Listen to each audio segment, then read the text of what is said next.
Hey everybody, I just wanted to take a minute and discuss the state of the market as far as collectible cards go and stuff like that. There's been a pretty good pullback across the board.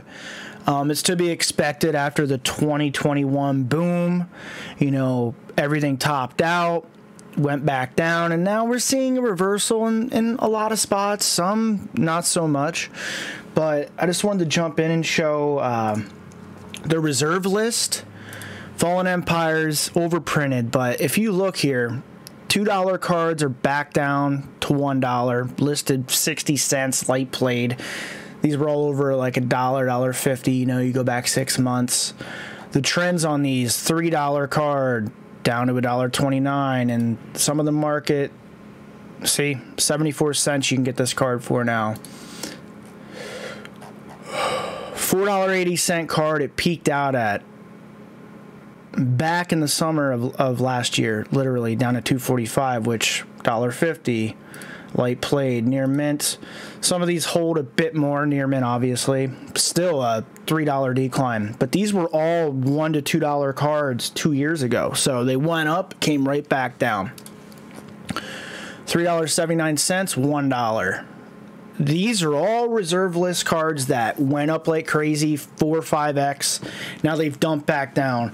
I bought a majority of mine before the run up, so I didn't really lose much. I think I did buy some $1 reserve list cards like mid last summer when they were dropping back down into the last year. I bought some, and some of those are now under $1, so a bit of a loss, like 10, 40 cents per card.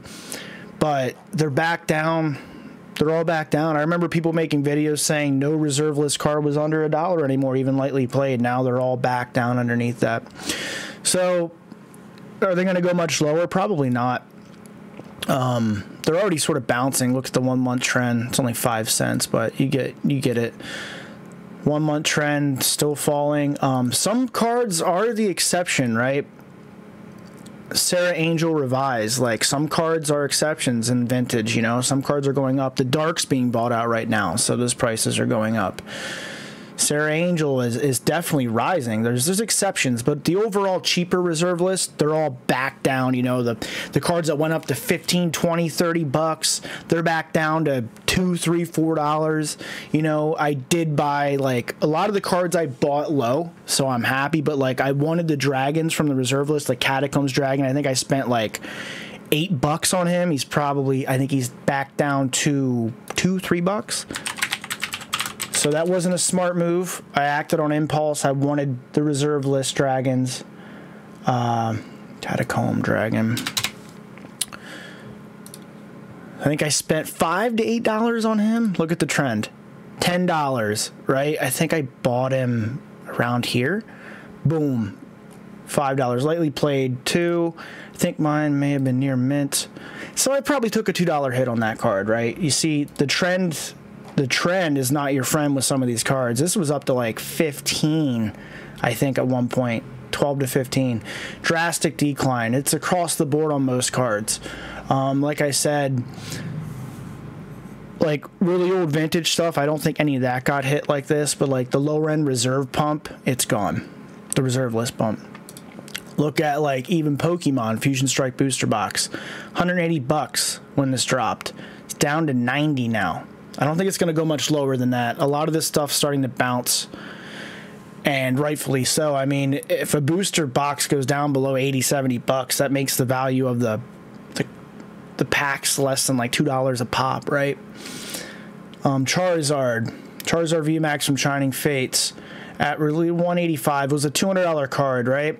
At release, bottomed out at 119, so $70 decline. It's like this across the board with a lot of cards. Lower end cards that were 15, now 12, but a lot of these are bouncing. Like it was probably right now. It was probably a good time to buy the past few weeks, right?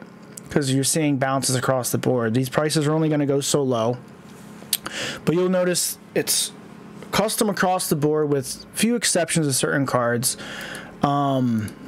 Like I know Vivid Voltage, like these are just examples everyone in this community knows about. But these are sort of back up. I think they bottomed out, up around 105 107, they're back up to 121. So the bounce is already happening, but the prices are still relatively low. I mean, look at a year ago, 170. Went from 120 to 170. People were paying these prices, man. I would never buy at these prices. Celebrations, Elite Trainer Box. I was hitting this set hard when they went below 60. I bought a bunch of these between 43 and like 61. So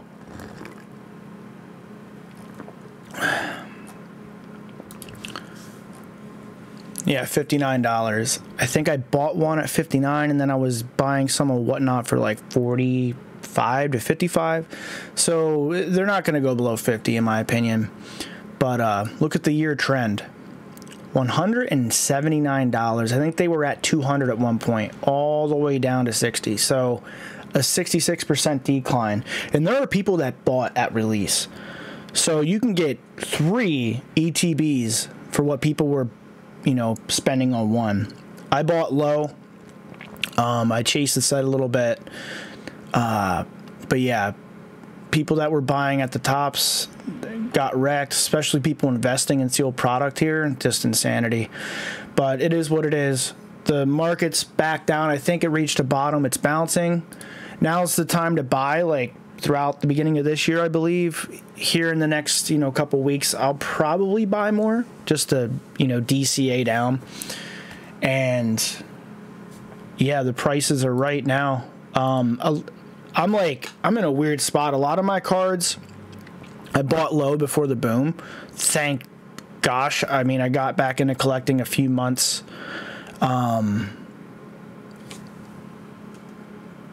Like a few months right before the boom in 2021. You know, the pandemic got me back into it, and I bought pretty low. A lot of I have a lot of cards I spent $15 on. They're worth 50 to 120. Then there's a lot of cards I spent, you know, 15, 20 bucks on. They're worth 10. Same with $3 to $4 cards worth 2. You know, I should have held off on some of the Pokemon singles because I bought during the downtrend, but not near the bottom. It's impossible to time the market, guys and girls. But yeah, there's not much more to say. Right now, prices are down. Will they ever go back up to where they were last year? Maybe not. It might take a few years to see that action again. Who knows? That was a black swan event, in my opinion. People spending, you know, 180, 200 on booster boxes that are worth 100. You know, now's the time to crack and chase cards you want. It's not overly expensive. Yeah, I mean, people that were going ham throughout the summer buying inflated prices, I'm sure they're not too happy right now. But I'm happy with where I've been buying a lot of this product. And who knows where it will go. I think the bottom's in because a lot of these cards are bouncing. So we'll see what happens if they keep falling. So there's like mass panic and the prices keep, like if a Pokemon booster box hits like $70 and some of these reserve list cards that are like 80 cents go down to like 30 to 50, I think me and along with a lot of other people will mass buy, which the prices just eventually they're going to bottom because of that, right? Like I said, I see a card I lost $5-10 on, I don't really care. But there's plenty that have went up 5 or 7x that it balances it off, right? The only time you get really screwed in this market is if you're buying at like Celebrations ETBs at $200 and you're cracking them, and then 6 months later they're $55. You know, it's like you wasted a lot of money. But it happens. We all learn from our mistakes.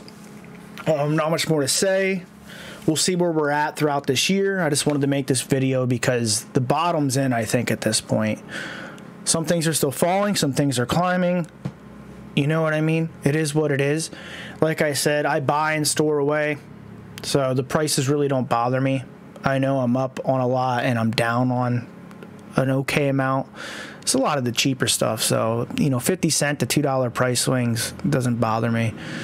But my really good vintage stuff is all up. Like, all up really well.